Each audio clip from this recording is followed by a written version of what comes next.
order. City Clerk, roll call, please. Commissioner Hutchinson. Commissioner Willis. Here. Commissioner Williams. Vice Mayor Capizzi. Here. Mayor Mallon. Here. Thank you. And we'll start with a proclamation proclaiming March 2023 as Red Cross Month. And bear with me while I read this. So during American Red Cross Month in March, we celebrate the humanitarian spirit of the city of Cocoa Beach and reaffirm our commitment to help ensure no one faces a crisis alone. And whereas caring for one another is at the heart of our community and exemplified by the people of Cocoa Beach, whose simple acts of kindness through the Red Cross provide help and hope in people's most difficult moments. Continuing the life-saving legacy of Clara Barton, who founded the organization more than 140 years ago to prevent and alleviate human suffering, and whereas every day ordinary individuals lend a helping hand to make an extraordinary difference for neighbors in need, whether it's providing emergency shelter, food, and comfort for families displaced by home fires and other disasters, donating life-saving blood for cancer patients, accident victims, and people with sickle cell disease and other life-threatening conditions, supporting our military members and veterans along with their families and caregivers through the unique challenges of service, using vital skills like first aid and CPR to help others survive medical emergencies, or delivering international humanitarian aid and reconnecting loved ones separated by crisis around the world. Whereas their support, volunteerism, and generous donations are critical to our community's resilience, the City of Cocoa Beach recognizes the month of March in honor of all those who fulfill Clara Barton's noble words. You must never think of anything except the need and how to meet it, and ask everyone to join in this commitment. Now therefore, I, Ben Malik, Mayor of the City of Cocoa Beach, by virtue and authority vested in me, do hereby proclaim March 23 as Red Cross Month and encourage all citizens at Cocoa Beach to reach out and support its humanitarian mission. Thank you. Is there any... Is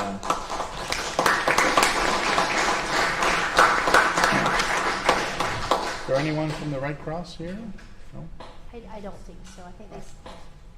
We'll make sure we get it to them. Public comments. This would be time for any comments on any items not on the agenda. Couple of typos. No?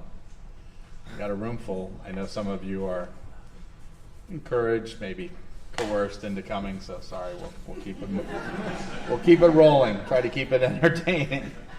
All right, new business. Okay, this is new business. Item 1, authorize staff to sign a 3-year agreement with Cocoa Beach Rotary for the Ground Zero project. Cocoa Beach Rotary desires to conduct a public service project involving the placement of Ground Zero equipment on the ocean beach. Cocoa Beach Rotary accepts responsibility and liability related to the project. The city and Cocoa Beach Rotary agree to supply staff to install the Ground Zero equipment. The city also agrees that the beach rangers will monitor Ground Zero equipment. Representative Robert R. Hayes, City Manager, recommendation approved. Move to authorize staff to sign a 3-year agreement with the City of Cocoa Beach Rotary for the Ground Zero project. Second. I have a motion and a second. Any discussion? No. Hearing none. Any public comment? Is it Mr. Alexander? And thank you, Rotary, for taking this on. I mean, this is a huge problem up and down our coastline. We've had, as a matter of fact, quite a few drownings. I have a quote from you that I wish to read from this month's magazine. Oh boy. Okay, it wasn't the one before, right? What does kids do now? Mayor Malik made the following statement, I quote, "Much of our beaches have had deep troughs due to the sand reversion efforts. This has created more rip currents in our ocean. Did you know that we've had over 150 surf rescues and 3 drownings since December 2022? I'm very happy to report that because of Ground Zero, we can verify that we've had at least 6 life-saving situations that have occurred. We have 42 of the stations currently, one at the end of each Bud End Street in Cocoa Beach. and we are pressing down to try to put more stations onto the beach. The Surf Evolution and Preservation Foundation, which is really the Ron Johns Foundation, has just granted us a $100,000 grant to expand the program. Where I think the next location will probably be Cape Canaveral, and then we'll be moving down. Melbourne Beach Rotary Club already has partaken in the program. They have 14 stations down there, and the purpose of the Evolution and Preservation Foundation is to expand this as much as we can with the money they give to us. So we'll be able to promote the program without a lot of money coming out of any city's pockets, and we'll be able to provide them with the equipment. Also want to make you aware that during the hurricanes that we had at the end of November, we did lose 8 stations completely. They washed out. We had those replaced within 2 weeks. We now have 42 operating stations on the beach, and our plan is to add a station halfway between each of the current stations, which would be the half block area of the beach, giving twice the access to the rigs, and to verify that we've got life equipment on those rigs. And the city has always helped us with these projects, and we appreciate that. But I would like to ask tonight that you go ahead and approve the new contract, which is a 3-year contract. Thank you very much, City Manager and Becky, for getting this together for us, and we look forward to continue to help the city in all aspects of the beach rescue effort. We also are about to launch into our Josh the Otter education program, which is water safety education, many of the kindergarten programs for our school system and some of the churches. That will take place this week. And we have so far in the last 7 years probably given this little program to well over 1,000 young children. And I think every year at the Christmas parade we hand out the books, and I think it's a life-saving situation. So we're very involved in water safety. We continue to look for projects that will aid the city and aid the community in that area. Thank you very much for your time. Oh, that's pretty good, huh?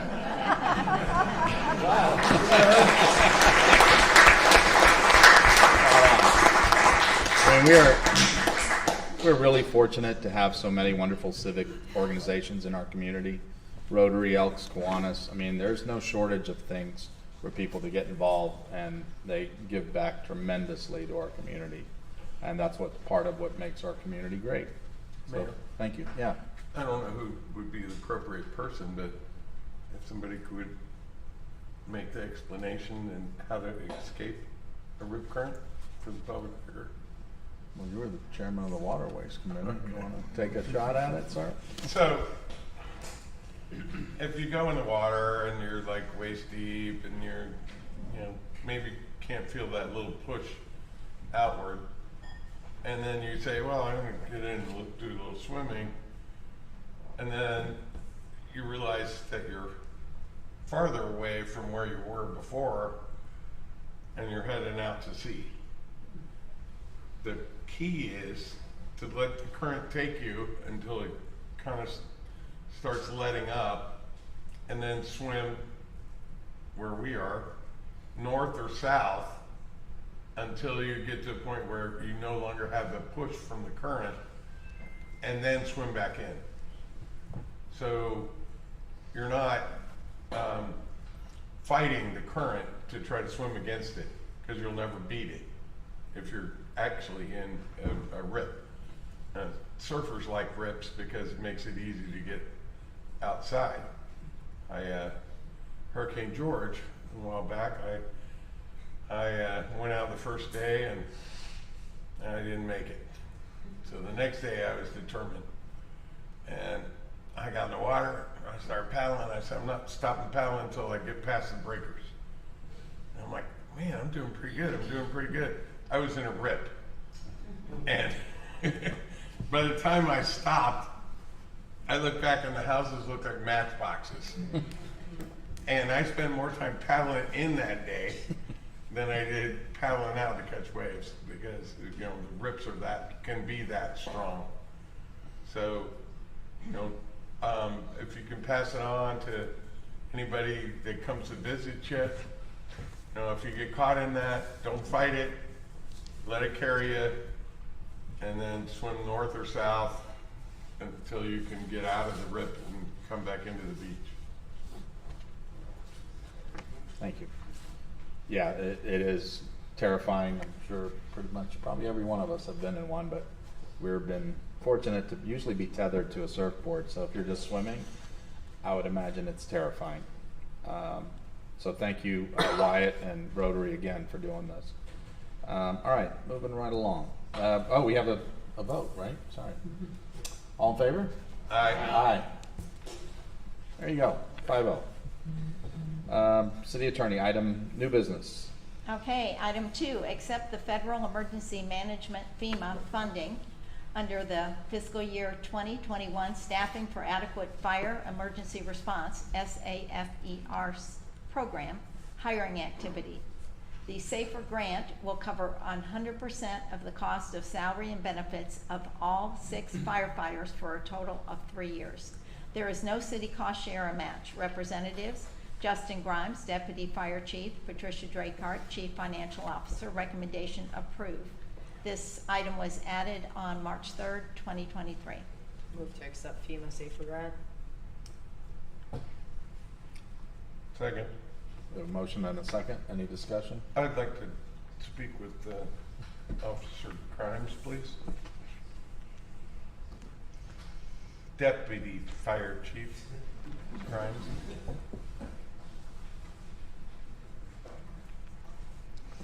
He was kind enough to give up Good his evening. room during hurricane events. Justin Grimes, Deputy Fire Chief. So my question is, does this emergency or this FEMA federal funding, you know, it says under the Staffing for Adequate Fire and Emergency Response SAFER program, I understand this motion is to get those 6 firefighters for a total of 3 years, but are there any other extenuating requirements or circumstances that come with accepting this grant as far as how you guys do business and your accreditations and all that? Yeah, so let me start by saying thank you for the opportunity to submit for the grant.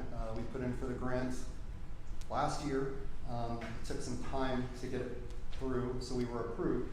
A lot of departments across the country put in for it, and we were one of the ones that got accepted. So that first off is huge for us. What it does is it improves our staffing. Right now, we're one of the only fire departments left in the county that still run a 2 staffed fire engine. So this would move our fire engine to a staff of 3, which would allow us to do a lot more on scene. It would keep us from having to run engines across the city to support the functions that we need. So we have to have an effective response force of 4 for some calls, 5 for some calls, and is up to as many as 42 on some calls. But the majority of our calls, which are medical based or fire alarms, it'll help us to run the everyday calls, and it'll help us with NFPA 1710. And it'll also help our ISO rating, and it will help us towards accreditation. For ISO 1, which we're very, very close to, with this staffing and our auto aid agreements, it should be able to push us to a 1. That'll help on everyone's insurance, and it'll really help with us on accreditation. So, and the most important thing is it's going to help people that need help. So we'll be able to get there faster with an effective response force. So I'll use an example. Let's say it's a major medical call, such as a cardiac arrest or something like that. We're going to need a minimum of about 5 people on scene. At our Station 2, on the north end, or Station 50, we have 2 people on a minimum staff day. That means we have to run another engine from the other side of the city up to support them. Last year, we had over 250 times that we had to run an engine to support another engine on a medical call because we don't have the effective response force. This will allow us to run way less back and forth across the city, and it'll provide better care for people that are in need. So, and the other thing that's really important about this grant is that usually it's a match grant. So year 1, FEMA pays 100%, year 2, 75, year 3, 50, and then that's it. This time, it's all 3 years, 100%, and that's not happening anymore. So we were able to get in under that. So fully paid, and there is no requirement after that. The hope is to make sure that we keep that staffing and personnel, because again, it's gonna make a difference in the city.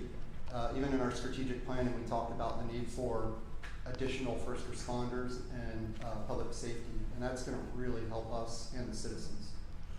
So, let me delve back into kind of, I guess I might not have been specific enough in my question. But does accepting this grant cause the overall Cocoa Beach Fire Department to live by rules that we don't currently have on the books as far as personnel and accreditations and things like that? No. So all it will do is, one, again, we don't have to keep after the expiration of the grant. And what we would hope is that when we add those personnel, we can call ISO out, that would make us an ISO. I understand all that, but it's not gonna change any of the current functions It's just gonna make of us, the fire department? it's just gonna make us better. Okay. That's what I All would right, say. thank you. More efficient, better, and a better effective response. Okay, I just, I know the government, because I work for them, Yeah, and they always like to throw in some extra dotting i's and crossing t's when they give you anything new.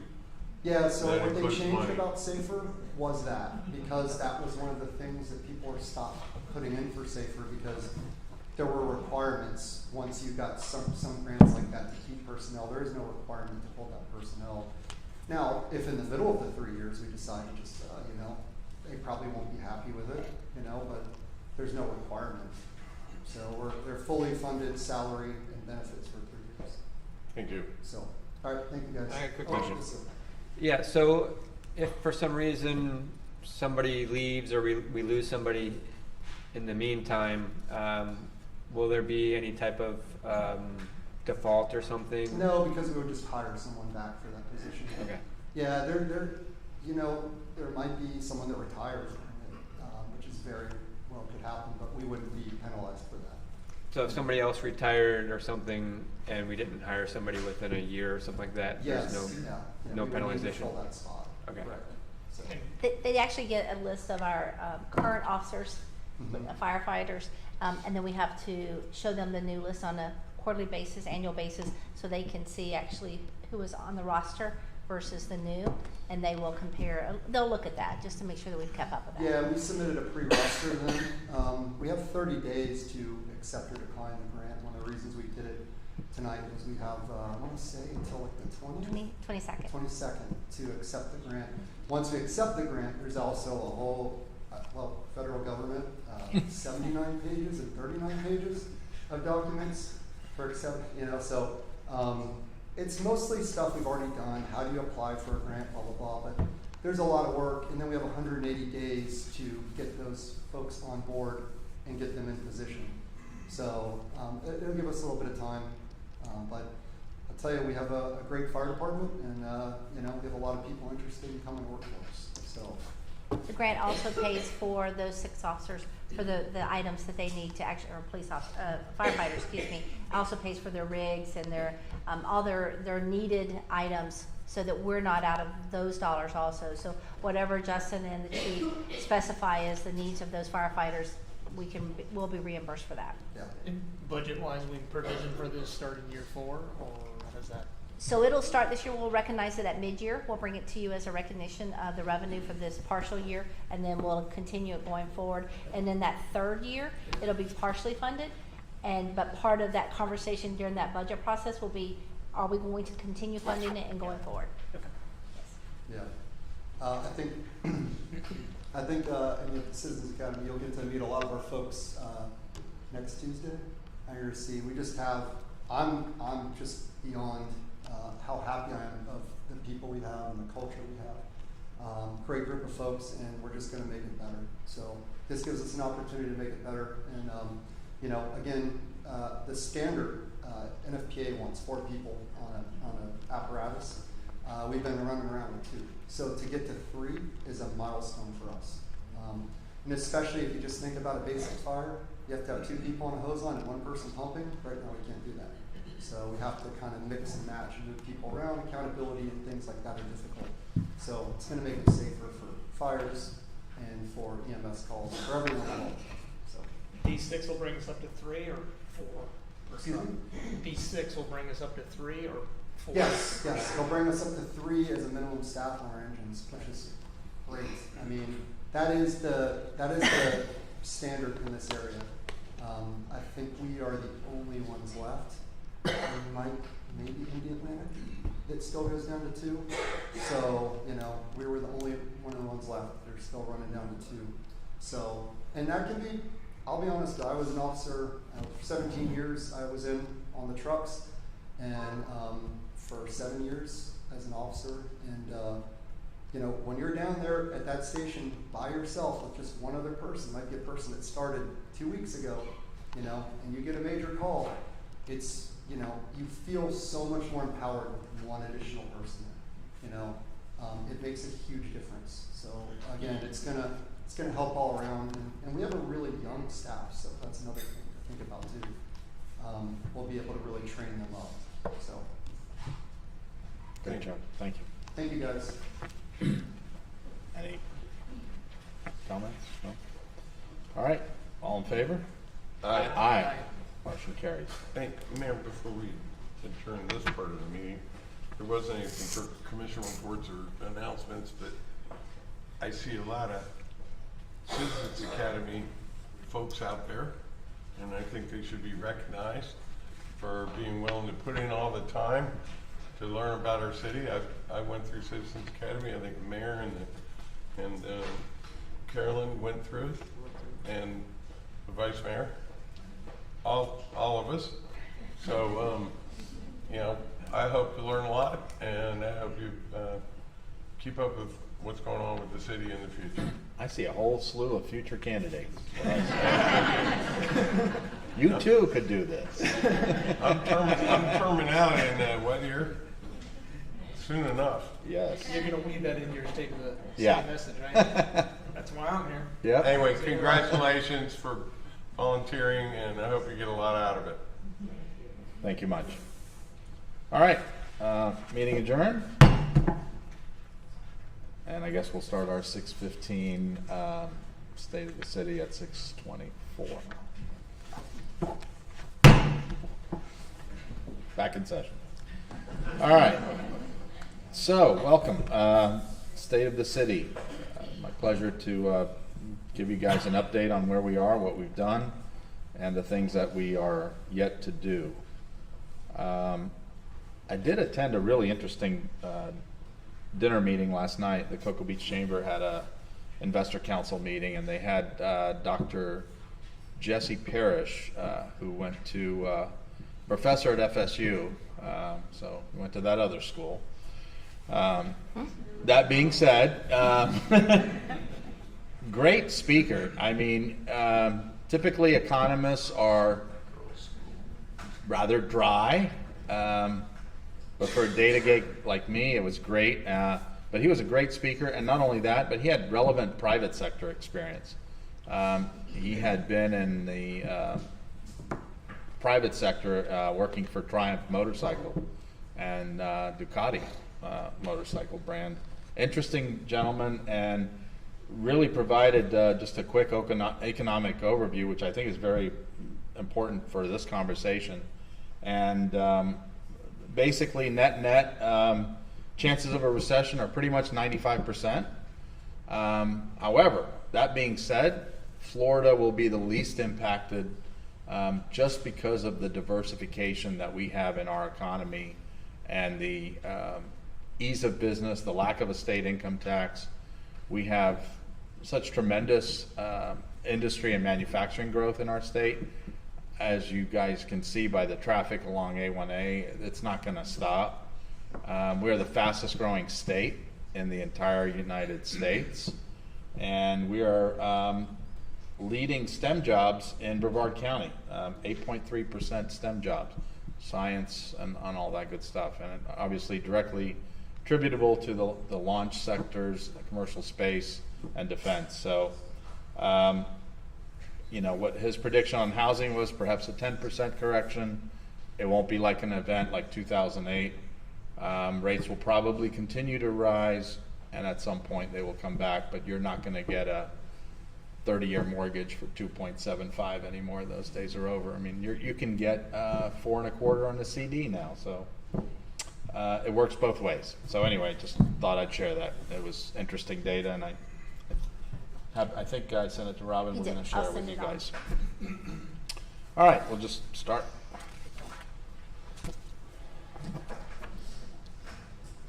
So we have our staff, our leader, Robin Hayes, our city clerk, Laura Donna Kalachki, Tanja McCoy, yay, Development Services, Patricia Draycott, our outstanding CFO, our Fire Chief, Ryan Duckworth, and the guy that keeps our network safe, Kevin Perez, IT Director, Natalie Harmon, our Personnel Director, make sure we stay out of trouble. Police Chief Temporary, Chief Mullins, Deputy Chief Mullins, Laird McLean, I don't know if Laird's here. Hey Laird. Bob Torres, sorry I'm vertically challenged so I can't see you. Jared Francis, our city engineer, and Brad Kelso, our water reclaim director extraordinaire, who handles us during storm events and everything else. So, city clerk, finance and personnel. Busy year last year. We had 6 candidates for 2022 municipal election.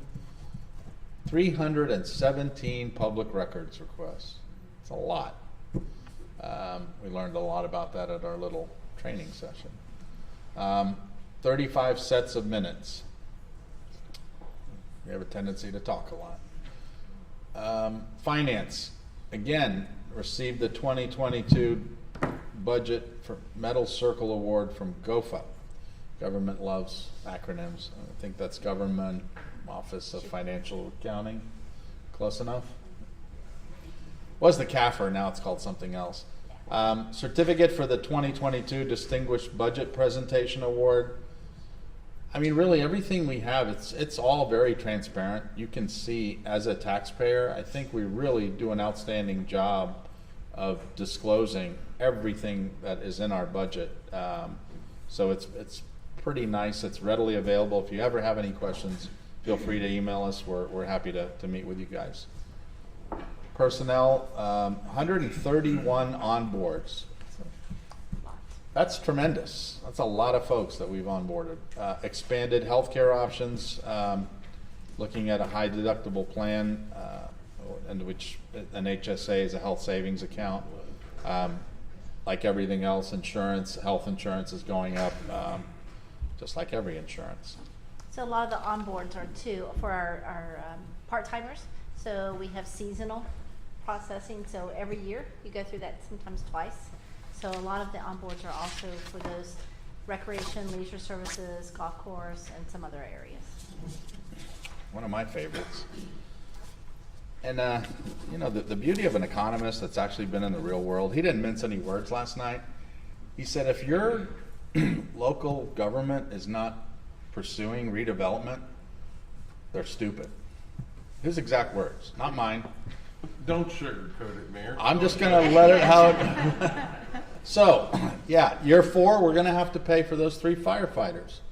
Wouldn't you rather see some of that happen to pay for it? I, as a taxpayer, would, because I will just be a ordinary citizen and taxpayer then.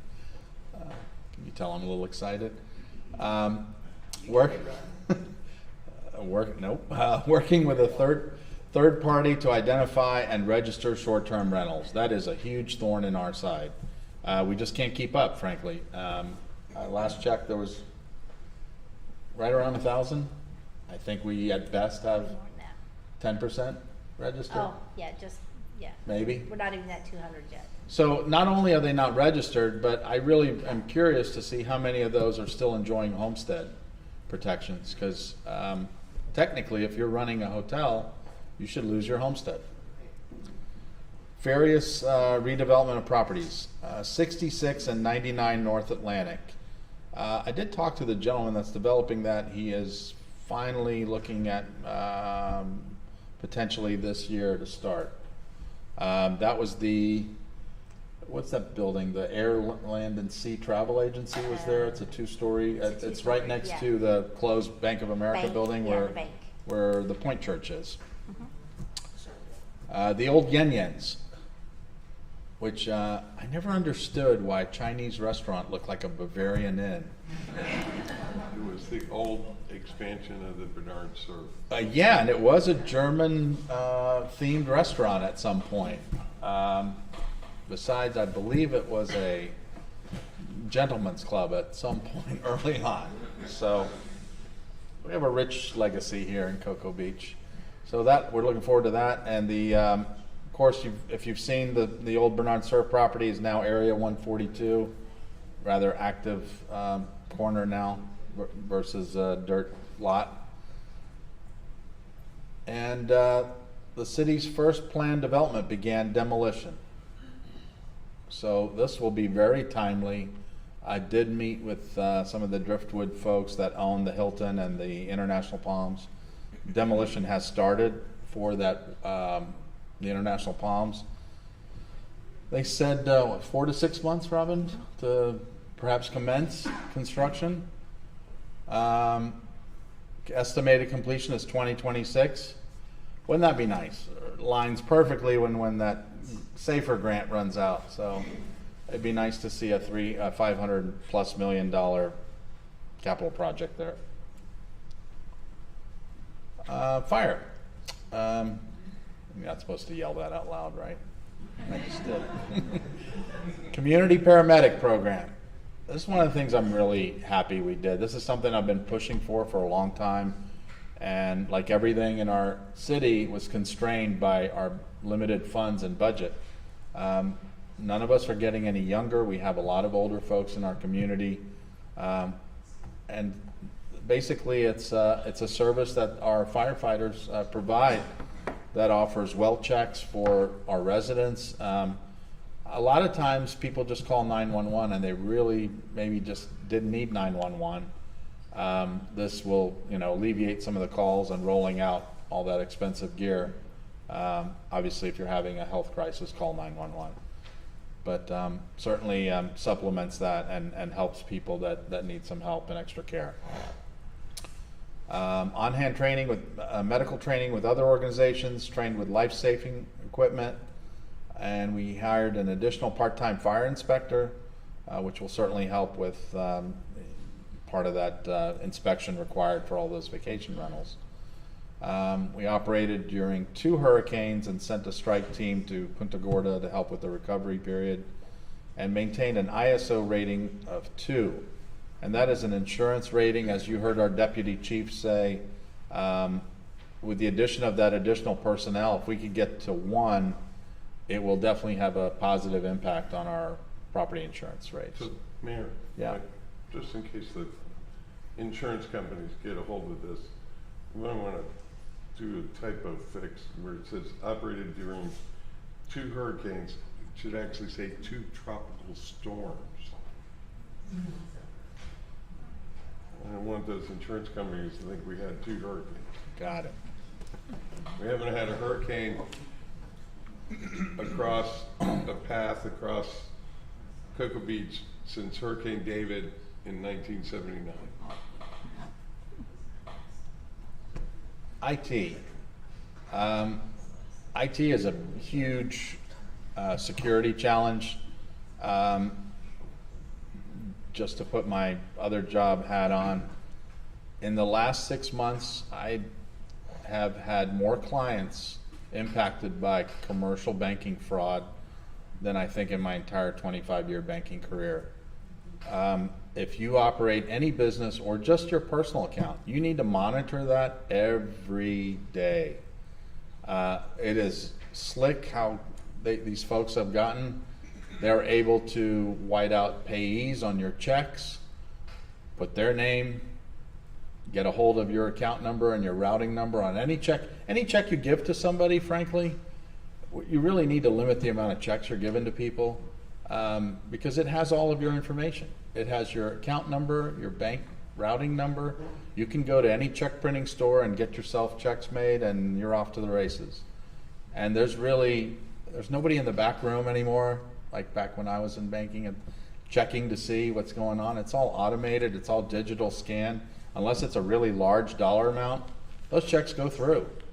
So just keep an eye on that stuff, which is why we are increasingly investing in cybersecurity training. We just had that training, I believe. Electronic paycheck stubs, so we don't have paper running around with all of our personal information. All the data capability, upgraded 911, computer aid dispatch software, redesigned our website, and look at that, online payments with leisure services. Again, the less check writing, the better, the less errors there are. And we've also gone to cloud backup, so that there was a rash of cities that were hijacked for ransomware. Was it last year, Kevin? Some this year too. So basically they get all your data, and unless you give them, I think a couple of cities got burned for $600,000, they will not give you back your data. So everything is backed up to a cloud server. Leisure services, new life jackets at the pool, new filtration system. You guys know we just funded that. Skate park attendant. New inventory system at the 19th hole. We had over 700 kids at the summer camp program. That's a nice statistic. And for you golfers out there, we finally replaced the golf carts. And police, we now have 2 canine dogs, Indy and Hex, fully trained. Body cameras, which are just a necessity in these days. Purchased a 24-foot Blazer Bay Marine Patrol vessel. You know, we are a water-centric community. We do have to monitor our waterways as well.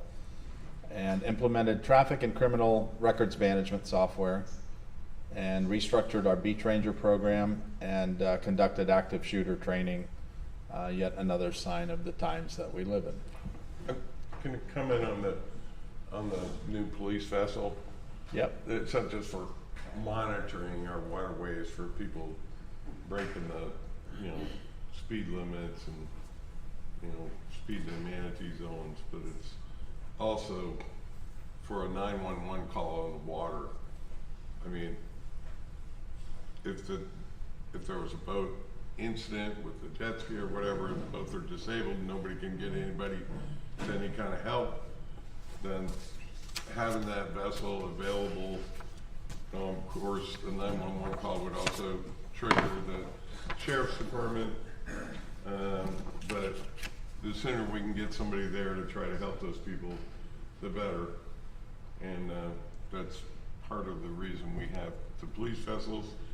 And for people that might not know, we authorized to participate in a grant for an additional vessel, so that we would actually be able to have a vessel on the north end and the south end, which would be able to allow them to have backup to each other should a situation arise where you need more than one officer. And Mayor, the top right corner there, so the police department and the fire department both participated in an active shooter exercise with the hospital this past year. Again, a valuable exercise for both organizations to go through, along with our hospital partners. Again, I had the opportunity to go over there, and again, something we all may face, so better to be prepared than not have gone through it. So again, for both of them, I appreciate what they went through, and we'll continue to go through those practices for both divisions and the city as a whole. Great. Public Works. Never shortage of public work projects. Certainly roadway paving and replacement projects. North Brevard Avenue, super nice skate surface, by the way. If we could do the south end, that would be fantastic, but we're not quite there yet, still rough. 4th South to Minutemen and Nash Avenue. Again, I mean, it's we're constrained by our budget, right? We can only do so much. So it is just time that we tackle some of these deferred items. It's not gonna get any better. The high school baseball fields renovations are underway. I know the soccer fields are in extremely poor shape. I think they've moved league play to other areas, frankly. Channel marker replacement, again, coastal environment, nothing lasts too long. And some fleet vehicle and equipment purchases, and a new generator fuel tank for Fire Station 51. If you weren't here at the last storm event, our generator kind of didn't work so well, so we were about on half generator, and we lost IT and everything else. And interesting little side bit, a resident actually came and hooked us up via Starlink, so we had full internet access via courtesy of Elon Musk's Starlink service, so right here on the Space Coast. How about that? Stormwater, yet another continuing challenge of a barrier island. Yacht Haven storm pipe replacement, the McNabb Living Shoreline design, construction, and installation. And if you are living in Cocoa Isles there, that fence that blocks off that waterfront park, it's temporary. There will be an opening. It's just going to be a park for residents. No commercial activity is going to be allowed there, but if you are a resident, you can certainly launch your kayak or water vehicle there. Maritime hammock aquatic vegetation harvesting. The Save Our Indian River Lagoon funded $14,479.79. So that was 142 pounds of nitrogen removed. Frankly, it's very small, smidgen. The larger project was really the Minuteman Causeway enhancement. That was all funded by grants. And the little capping project we got, which we're going to talk about soon. Design work initiated on various stormwater improvement projects, including Ramp Road and parking improvements. Cedar, Woodland, Brevard, first and second north flooding evaluation. If you are misfortunate enough to live in that Cedar, Woodland area, you know that and any rain event, that whole area just floods. And I assure you, we are looking at it, but it requires more than just a patch. Over decades, that ground is just literally sunk, and you need to elevate it. And it's going to be... It's greater than 6 million, just looking at the rough. Okay, so it's a big number. $6 million.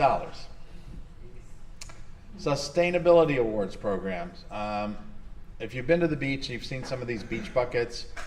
I'm pleasantly surprised to say I figured some of our lesser fine visitors would have stolen those buckets and would done whatever with them, but they're still there. So maybe people's behaviors are changing. And people are pretty proud of what they pick up in those buckets. Yeah. Because they put them back into the rack with the stuff still in them instead of putting it in the waste management container that's right there. I'm just happy they're not stolen or used for, coolers. So. Maybe they think it's supposed to be recycled. Water reclamation, Cedar Avenue reclaimed force main replacement. Again, we have a lot of very antiquated infrastructure that just needs to get addressed. Same with the lift station number 7, another force main replacement project. And every storm event, we see some of these areas are tested more than others, and those kind of get priority. But we've completed structural inspections of all 5 reused ground storage tanks and completed rehab projects to include grit chamber, lift station, number 1 wet well, not quite sure what that is, and a lift station 5 king manhole. Not quite sure what that is either, but more than I need to know. Good title. Received new sewer vacuum truck to perform maintenance on city infrastructure. That was that little truck that... The larger one we brought out earlier. Yeah. So, looking ahead, what do we have? We have new city hall plans and cultural green space. And again, the cultural green space is going to be covered by the the nice tax increment revenue that we've gained in our CRA, so that is not coming out of general fund. So where City Hall is now will be a nice green space with a little band shell, so when we have community events, City Hall's not there anymore. we can, where City Hall was, let me clarify, thank you. More paving of city streets, certainly more environmental programs for the Lagoon, and advancement of our community paramedic program. Some of the challenges, obviously, I don't have to tell anybody in this room about inflation risk, you're all feeling it, and impact of rising costs. Certainly, you know, the wage increases haven't kept up with inflation, so it's just something we're gonna have to budget as well, and the impact on the operating budget. The continued assault on home rule by the state of Florida. If somebody would run for state legislator just on home rule, I would support him 100%. But the cynic in me says there are large lobbied, moneyed interests that take precedence over our wishes. So, Fire Station 50, North Cocoa Beach, again, way beyond its prime. If you haven't been to the North End Fire Station, it was like our previous fire station. It's about, I think the thing is 60 plus years old. It's way beyond shelf life. It's something we're gonna have to tackle. And public safety staffing. I mean, we're still down from the number of police officers we had at our peak, and certainly the SAFER grant gets us the 6 additional firefighters, but I'm sure you saw the port news. It's the #1 cruise terminal in the world. They're expecting 7 million passengers this year. It's not gonna stop. We're gonna keep seeing more people here, and we gotta figure out how to keep everybody safe. Completion of our main sewer line relining.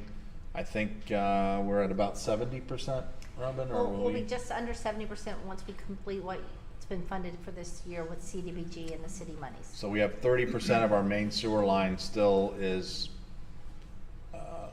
clay. So 60-year-old clay doesn't age well. Stormwater challenges and costs. Obviously, we can't ignore the fact that we're a barrier island surrounded by water, and we've got to address these things. I think, we probably should look at some of the code changes. I mean, if you're fortunate enough to live on the water, and if, as we look at land development codes from a broad holistic portion, as people replace those seawalls, we really need to have a buffer, because it just kills me when I see the lawn crews out there or the people mowing. We spent millions to get that muck out, literally millions. And when you mow your grass right next to the water and the clippings go right into the water, you're just putting the nutrients back out. It's just insane. We gotta get a handle on that. Grants, we have really done a tremendous job of getting grants and capital improvements. So we have our FIND, which is Florida Inland Navigational District. We got our police department boat. We got our replacement of our channel markers, the 400 channel dredge, and Bicentennial Park, which is also going to be a state project. There's some state funds involved there. Right, this Bicentennial Park here is for the engineering, and then again, we've now reached out to the state to fund the actual improvement of that park. And we just received $12 million from the state for appropriation for a Save Our Indian River Lagoon grant for $24 million for our capping project. In case you didn't know, the high school, when it was built and they dredged the canal behind it, they just left a giant hole there. It is the largest contributor of muck in Brevard County. We win. So it's that $36 million is basically going to fund that project to cap that so that it doesn't leach out into our waterways. And we have completed the muck dredging of all 36 residential canals, and we just need to look at long-term solutions to keep that from happening. And we'll take any questions, any comments.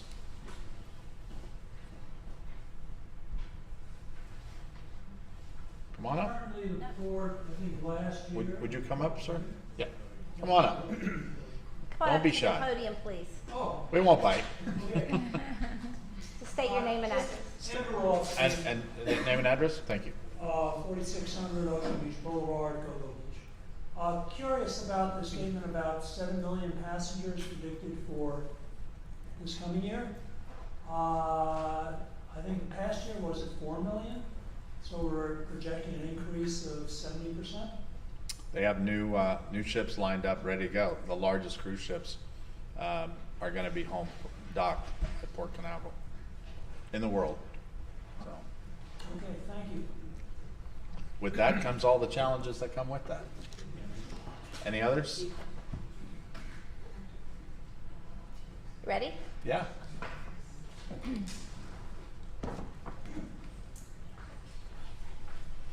Take just a moment.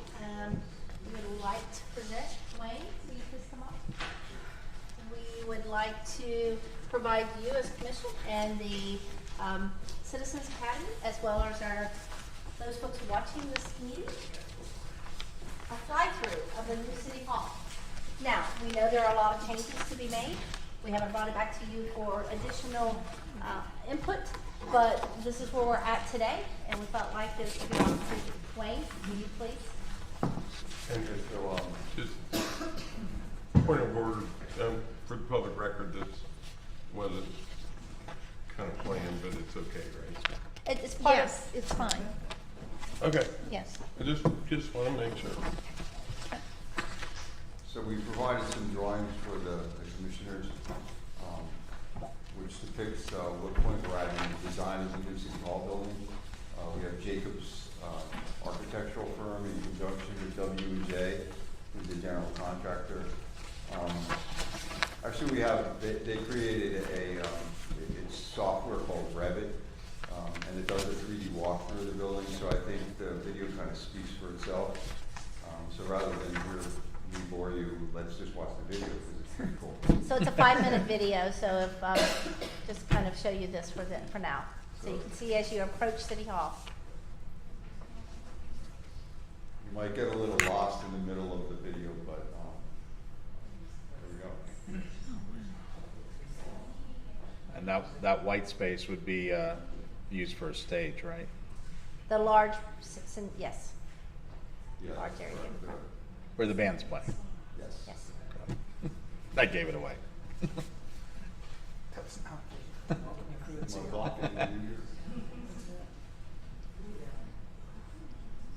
I think he said yes, Wayne. Back up.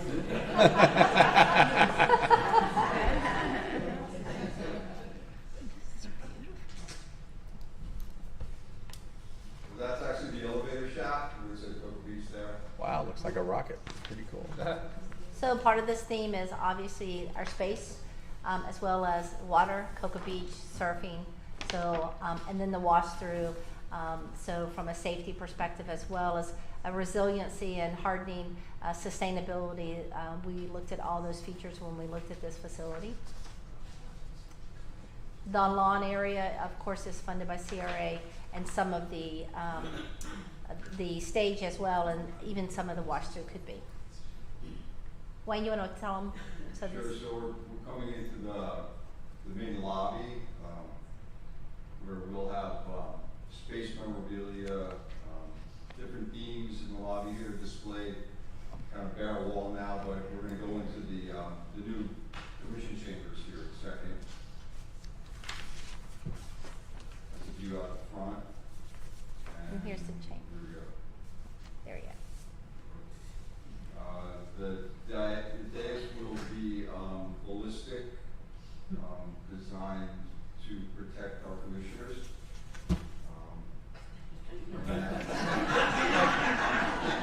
It's standard these days. That's why I have concealed carry, but okay. So that opens up to a nice balcony that overlooks the Cocoa Green space. The commissioners also will be able to go into a chamber in the back with a nice conference room, restrooms, which we'll see here in a second.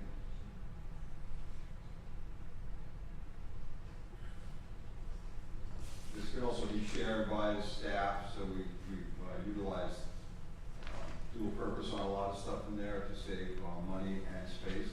Where's the wood paneling, Wayne? That's what I'm. No, no. So you get a little lost in here, but we're just trying to show the work areas. This is HR. Intricately designed in this, involvement in design that I'm kind of lost myself right here. So we'll come into the development services section, our finance section. This is just a little. It's like Casper, goes right through the wall. This is IT, because you'll see that connected to the room for the chamber. That would be the area that's now right behind us for the guys can monitoring equipment, video equipment. Yeah, just bear with us here for a second. Okay, so this is development services. And then this connects over into the finance department. There's a shared conference room to the right, which you'll see comes to finance department. Very,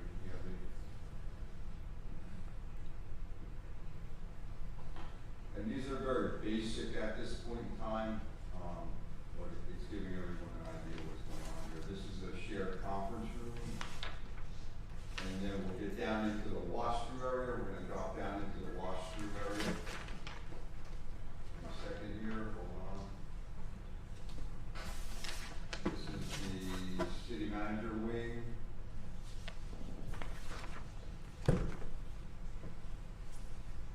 You put the city manager in the walkthrough? Of course. All right, so we're going to drop down. And then this is a view from Brevard Avenue. So that would be Minuteman on the corner up here, and this is Brevard now running this way. So yeah, that would be the looking east. That's actually North Brevard. You're coming up to the corner of Minuteman, and you're going to make a right. So this would be the view as you're going towards the beach of Minuteman on the right. That area right there is the community center, which we'll get to in a second here. So now we're going underneath the structure, and you'll see some parking below here. There were restrooms, the public restrooms to the right, which would service any event we have at that band shell.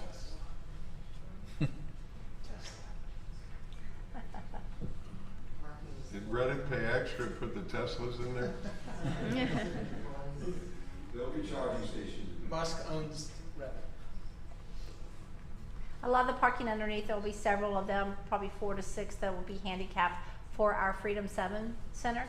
And then there'll also be some, probably several 2 to 3 30-minute to 45-minute spaces for those coming in to buy permits and to do such type of things at City Hall. So that ramp goes up to the stage, which is in the front. Now we're going to go into the community room. Those are overhead doors which can be opened, kind of like you have a Tropics on the corner. That's a kitchen area. And now we're going to see what the structures look like at night. Really cool. And the room's partitioned off. It's able to be, separated because that's a key thing for the Freedom 7 folks. It's a second. Yes.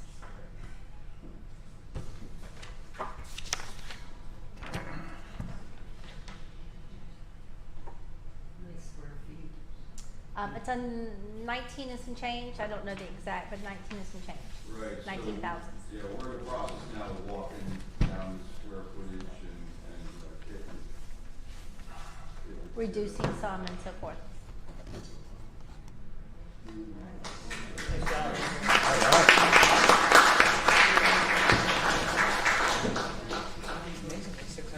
So you want to, so I think our next steps will be, again, we still have to reduce some of the square footage and look at some of the offices. And then we will start working with a task force. So there is a culture green space task force. There's also a city hall task force. So they will take these again, suggestions, and they will give us input, let us know what they believe will work and what they believe may need to be considered or changed. So we have 5 to 7 members on each of those teams, and we'll work through them. And staff has just started looking at this layout, and we of course have changes already, but again, that will progress as we reduce and change and so forth. So obviously there's some architectural designs included because again, the need to be able to show off City Hall, and we may have to change some of that. But this is just kind of the first glimpse of what they've been able to provide us with some of the items that have been mentioned in the past. So that's, good preliminary design for the City Hall. So far, we don't have the costing data. But as far as the green space goes, the depiction that we're seeing is not a final design. That's yet to be designed and defined. Right, there's minimal design. The only thing that's been addressed actually is that corner feature, and that's conceptual too. The City Hall side. Yeah. Right. So the rest of the green space and the place between there and the fire station has yet to be designed. Right, we're concentrating on the structure, so the site detail work. Right, because you're gonna need that space for laydown area to build City Hall anyway, right? Perhaps, it's up to them to determine, if they use tilt wall, yeah, if they use concrete masonry block. Well, I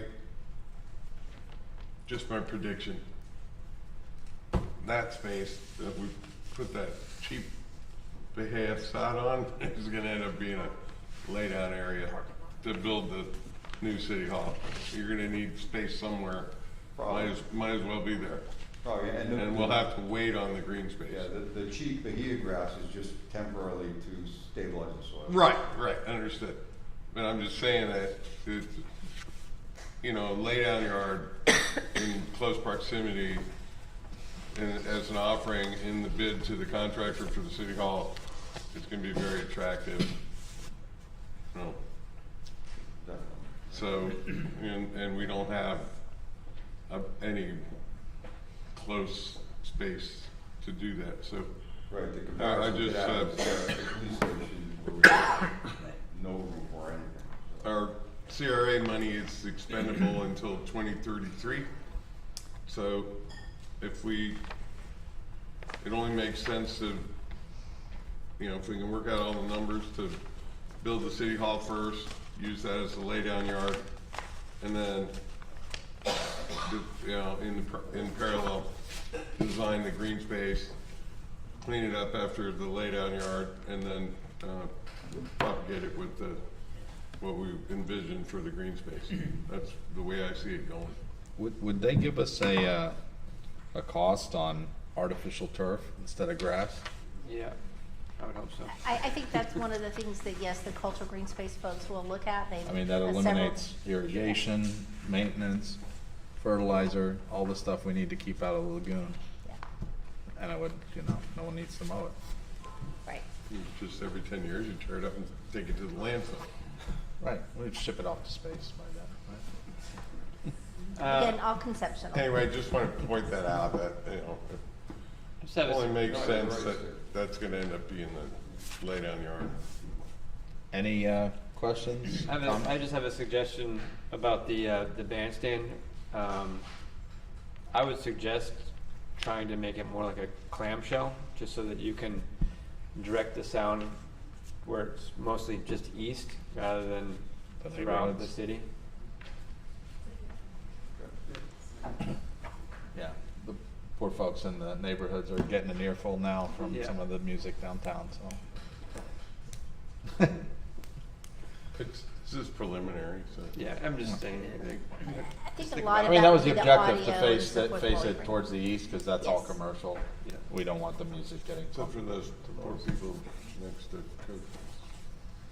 Yeah, but they did buy next to 30 bars, so I do question what they were thinking when they did that.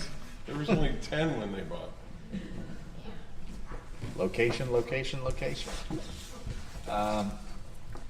Any other public comments, questions? No. Miss, come on up. Would you come up to the microphone? I'm sorry. And just name and address for the record, please. Carmen Acevedo, 1595 North Atlantic Avenue. Any efforts to have things like solar panels, things like that, more environmentally friendly products that we can use, or would that be too expensive? Wayne, you want to touch on that? We did look at it, and Wayne can give you So the why return on we. investment actually for solar panels is an issue. We looked at it, we're continuing to look at it. We've also been looking at a cistern feature on site. So energy efficient glass, the placement of windows on the structure, all kind of subtle things that actually add to the efficiency of the building. We're not doing a lead building, but we're doing lead aspects in the building. So it's being, you cannot build a building today without addressing those issues. So to her point, I mean, I don't know if she's seen the big, huge, flat, unshaded roof. Looks perfect for solar panels. But the problem, and Mayor, don't chime in too hard, with the flat roof You know how I love flat roofs. is, you know, the maintenance is hard enough, but when you start putting posts into that roof every 4 to 8 feet to support structure for solar panels, now you're actually, you know, causing yourself, you might have to remove all the solar panels to re-roof the place, okay? And the science on how to do that is not that advanced, okay? So even if you do put the solar panels in and you get great coverage, and now you gotta find a place to put all the batteries, and you gotta have the equipment to feed that back into your electrical system. But then the solar panel structure that holds them up, and the solar panels themselves, our fire department's built the 150 mile an hour winds, and I think our police station, we upgraded to 160. But you start putting solar panels, if you wanted to rate them to the structure and the solar panels to 160, I don't think that has happened yet. So they're vulnerable in a hurricane. And then just the pure fact that they're solar panels and they're in the sun all the time, imagine what we would look like if we were in the sun all the time, you know. They have to be replaced on a certain basis, and I haven't seen, you know, any that are warranted more than 10 years. And some of those companies that warranted them for 10 years aren't even in business anymore. So, you know, it sounds like a great idea, it looks like a great idea, but there's a lot of other underlying factors that you have to assess to get what Wayne was saying, the return on investment. Yeah, when we looked at the math, it was more, it was like 20 something years, and we didn't see them lasting 20 years. And that was the heartache for me. I think it was in the 32-ish. Yeah, it was like 3 decades to get that money back. So, you know, but to that end, we want to make as many features as we can to be energy efficient. So whatever we can do, and that's what we tasked our design folks to do.